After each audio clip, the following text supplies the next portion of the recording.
Hello guys! Welcome back to my channel. Ikaw ba ay merong boyfriend or fiancé na France national at meron kayong plan na mag-aasawa dito gaganapin sa Pilipinas?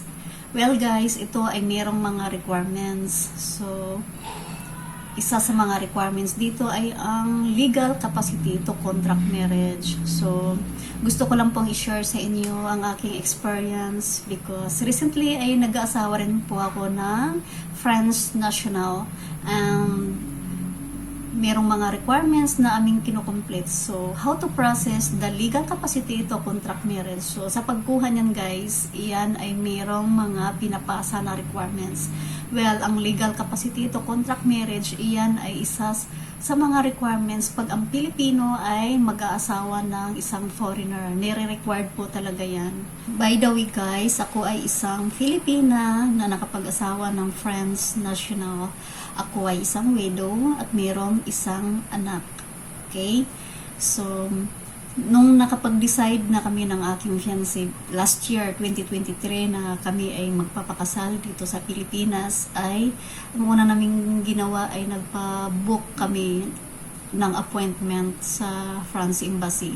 So, nung nandun na kami ay meron na kami nakakausap sa office. So, syempre magtatanong ko anong mga requirements para sa pagpapakasal dito. So, ang isa sa mga requirements ay ang legal capacity to contract marriage. So, meron silang binigay ng list of requirements.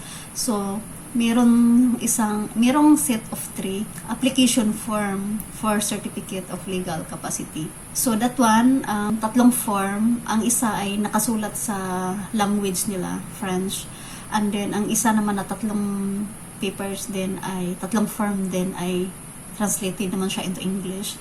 So yung sa form na naka-translate sa French language, iyon ay para sa fiancé. So, iyon ay fill upan niya. That one is about sa kanya, name niya, name ng parents, yan ang mga nilalaman. I-fill up lang yon. And then, sa akin naman, ay ganun din. Tatlong form na English siya, iyon naman ay i-fill up ko lang. Sundan nyo lang yun kung anong mga nakalagay doon na information. So, i-fill up nyo lang yun. Basta tatlo yun guys. Bibigyan kayo ng, magbibigay sa inyo ang French Embassy ng ganyan. Application form for Certificate of Legal Capacity. So, i-fill up nyo lang yun. And then, pag meron na kayong ganyan, ay meron pang ibang requirements. Para doon sa French national, kailangan meron siyang bagong birth certificate, passport plus copy of bio page, divorce paper because ang aking fiancé is divorced, and then proof of address sa France like electricity bill, water bill, telephone bill or contract sa bahay, okay? Kung nangungupahan, so like that. And then, national ID, letter of our love story, and in our plan in the future. So, letter of our love story. So, may fiancé, sumulat po sa isang papel, and then sinulat niya doon kung paano at kailan kami nagkakilala, and then kung ano ang anong plan namin sa future. So yun, detalyado po yun, susulat niya lang and then with perma. So yun po ang hiningi ng embassy.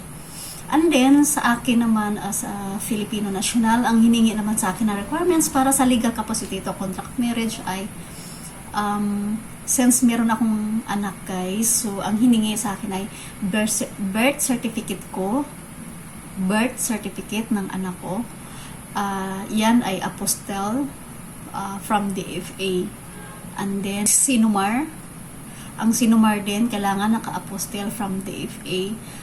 At dahil widow ako, yun din ay ang death certificate, yun din ay naka-apostle from DFA. So lahat yan ay dinala ko dun sa DFA Cubao branch para mapa-apostle ko siya.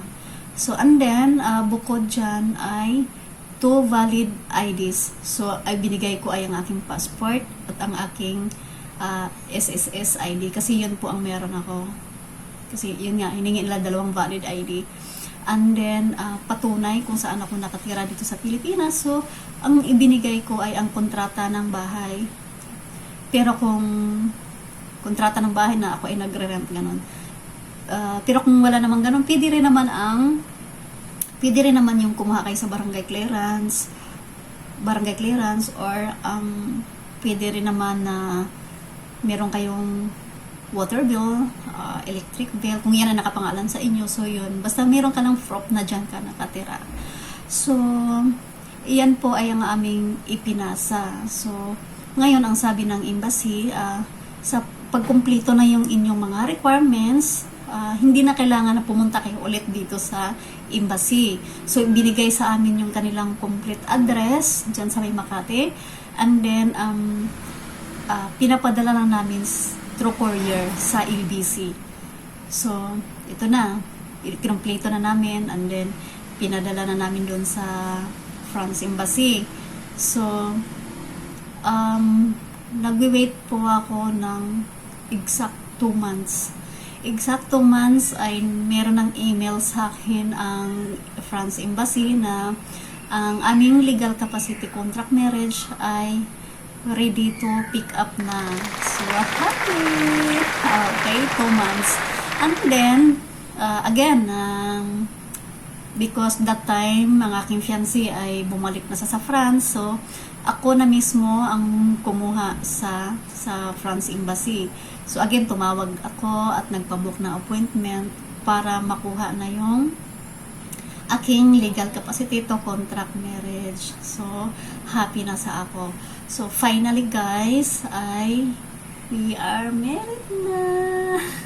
Sana ang aking vlog na ito ay nakakatulong sa inyo para din po sa may concern or hindi pa po alam kung anong requirements, paanong process sa pagkuha ng legal capacity contract marriage.